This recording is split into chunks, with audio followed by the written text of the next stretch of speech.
as the project has been delayed and delayed and delayed. And delayed no more. The policing project in University City starting this morning, decades in the making. Our final day of excessive heat continues. After this, numbers come down with a more comfortable feel into your Friday. Game on in Florissant. When me and my friends are here, we play games together and it helps us build our friendship. The new space offering kids some safe summer fun. Going for gold today in Paris. How growing up in St. Louis shaped this Olympic swimmer's mindset. This is Today in St. Louis, focused on you. Good morning, everyone. It is Thursday, August 1st. I'm Michelle Lee. And I'm Sydney Stallworth. Thanks for waking up with us at 6 o'clock, especially those watching on 5+. There's something you need to know. We are in a weather impact alert day, not just because of heat, but because of storms. Let's get on over to our Anthony, who's tracking it all. Hey, Anthony. Oh yeah, we've had kind of a very hot week, but also these thunderstorms that have been dotting the map occasionally. And this morning, some of them moved through St. Louis Metro. So we have clouds lingering about. The ground is wet. We've already had rain move through. So we'll be dry through the day. Lunchtime about 90 degrees. We're headed up to 95 this afternoon. Heat index values over 100 to 105. But there are the storms that work through, now moving out of our viewing area. So area wide, we are dry now, but more storms could form this evening as the peak heating occurs. 95 for the high today, 92 in Belleville, and about 89 for you in Alton. So some relief coming our way in the form of storms later, and that means a cooler Friday. We will track your weekend forecast coming up. Now let's talk to Paul and track our traffic. Good morning, Paul. Good morning, Anthony. Yeah, hot out there. We also have some traffic that is cool. Absolutely. I love borrowing your weather terms. Sorry about that. Let me get back over here real quick and show you how well you are moving out there. Yeah, look here. We are at 70 and 141. We've been kind of cruising up to 70 to see where volume is, and then we just took a little bit of a left here to the west, and you are moving. So really, really good out there. We'll talk about a pothole you need to avoid the next time we chat here in just a few minutes, guys. Thanks so much, Paul. Hours from now, University City officials will break ground on renovations to their police and municipal court buildings. But this comes after decades of back and forth. Yeah, we've been following it all very closely. Our Diamond Palmer has the latest developments, and she's been on this story for months now. She's live in UCity this morning. Diamond, what new information are you learning? In June, that's when the mayor and all of the council members actually voted to approve this project. All of them, but one council member approved this project, and that's to renovate the annex and the Trinity buildings just right here. But a temporary solution for the police department and courts has been right here in this trailer since 2016. Now, there's been problems with that as well, including the floor having problems and even issues with it being old as well. So this is a project that's been in the making for 44 years, and we want to get right to some video and show you these renderings here. So the city says this project is to make the court and police buildings more modern. Today's groundbreaking begins at 10 a.m. and city officials say the project will better serve the community and embrace 21st century policing practices, technologies, and enhance safety. The annex and Trinity buildings were condemned in 2016 because of various problems, including rat infestations and mold. City officials say it took so long to improve these renovations because of administration changes and the building's historical status, and that cost them some money. As the project has been delayed and delayed and delayed, the cost has increased and increased and increased.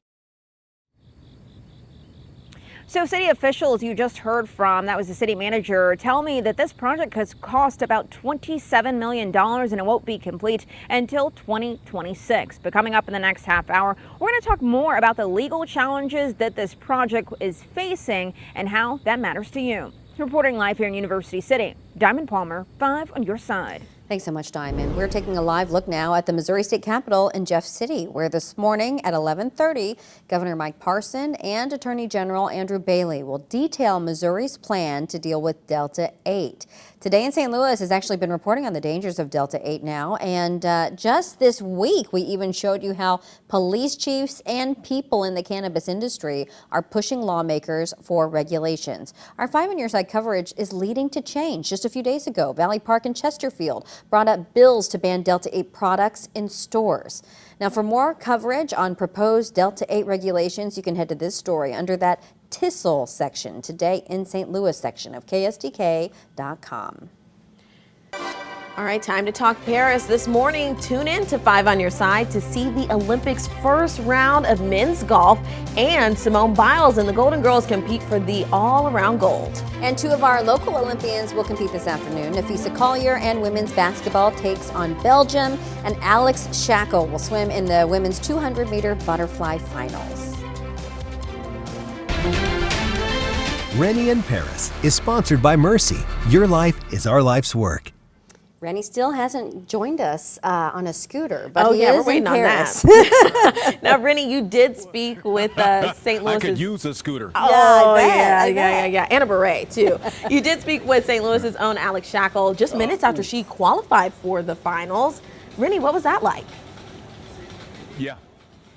Yeah, it was a lot of fun to see the excitement on her face. Now, keep something in mind. She grew up in the St. Louis area. That's where she started her competitive career, but then she moved to the Indianapolis area. Let me take you back to yesterday when she swam in the semifinals of the women's 200-meter butterfly. She did very well in this event. She finished 5th among the group, thus qualifying for the finals, which will take place tonight here in Paris in the afternoon there in St. Louis. As I said earlier, she grew up in St. Louis, and we talked about her background there and also how being here in Paris is a dream come true. I've wanted to come to Paris since I was 8 years old, and so I've had it on a whiteboard for when I was younger, when I was 8 years old, and I watched all of Rio and I watched Tokyo, and the past 3 years is when I realized, like, I think I can make it. How did the St. Louis area help get you to where you are today? St. Louis with my club Rockwood, and then going through COVID there and practicing with my mom. I think that's when I really learned that what it takes to be an elite athlete and the sacrifices I need to make if I really wanted to be where I am today. Where she is today, she's just 17 years old, which means she will undoubtedly have another shot at making an Olympic team. Her brother Aaron also made it to the finals in the 400-meter men's freestyle. He didn't medal, but he's only 19, so we could have those siblings back once again competing for Team USA. Coming up in the 6:30 half hour, we're sitting down with Tyler Downs' mom and sister. He starts competing tomorrow in the diving. He, of course, grew up in the Baldwin area. Reporting live from Paris, I'm Rennie Knott. Back to you in the studio. So exciting. And Rennie, what are you going to do today? What is your plan? Oh, I'm done. No. I'm trying to figure out why my light keeps going out. But several things I'm going to do today. Going to make my way over to do some pin collecting because that's a big deal. And then later tonight, I'm going to go over and watch Alex swim and hopefully see her on the podium, hopefully receiving a gold medal. You never know. All it takes is one outstanding performance. So far, so good here in Paris for Alex. All right. Thanks so much, Rennie. You know what, Anthony? I realized also that Rennie's in the shade today. Yeah. Good stuff. This Paris weather update is sponsored by BJC Healthcare. You deserve extraordinary care. Yes, I also noticed that he was in the shade too. The numbers in Paris this afternoon, or morning for us, it's 1 o'clock there, 84 degrees, and that humidity is still high. They did have some strong storms work through earlier in the morning, but now dry weather. In fact, they're dry through tomorrow as well over in Paris, 84 tomorrow. And then look at that, 70s on the horizon for Saturday and Sunday with cloudy skies. So some relief on the way for you, Rennie, if you're still listening. Grab your controllers and press play. This new gaming lab at the James Egan Civic Center in Florissant is taking esports to a whole new level. We'll talk to young people about what it's doing for them this space on Today in St. Louis at 6.